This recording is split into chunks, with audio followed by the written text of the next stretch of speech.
बायकोनं नुसता खांद्यावर हात ठेवू द्यावं साहेब, कित्येकांच्या गाड्या बिना पेट्रोलच्या साताऱ्यापर्यंत गेल्या.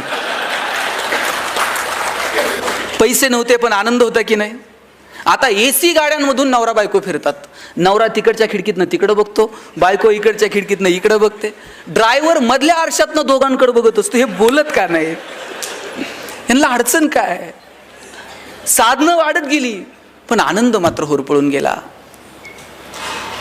तुम्ही बघा, शिर्डीला वगैरे अनेक लोक येतात, साईबाबांच्या पेटीमध्ये पैसे टाकतात. ते असं म्हणत नाहीत की मी तुम्हाला बाबा एक सोन्याचं सिंहासन देतो, तुम्ही मला जाताना 2 द्या.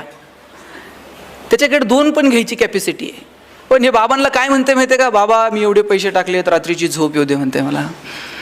कित्येकांना झोप नाही आहे रात्रीची. आमच्याकडे एकाला झोप येत नव्हती, त्यानं सगळे डॉक्टर केले पण झोप काही आहे ना. डॉक्टरला म्हणलं डॉक्टर काही करा, पण डॉक्टर म्हणले बाबा माझे इलाज संपले, तू आणखी दुसरा डॉक्टर बघ. कंटाळला आणि घरी निघाला होता आणि रस्त्याला एक महाराज बसलेले होते. महाराजांचे जाऊन पाय धरले. महाराज म्हणले तुला झोप येत नाही, मी काय करू बाबा? नाही म्हणला सगळे डॉक्टर झाले, महाराज काहीतरी उपाय सांगा.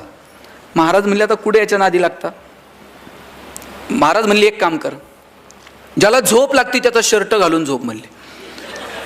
हॅलो म्हणला, महाराजांनी एकदम सोपा उपाय सांगितला. तिथून उठला आणि डॉक्टरकडे गेला आणि डॉक्टरांना म्हणला डॉक्टर आता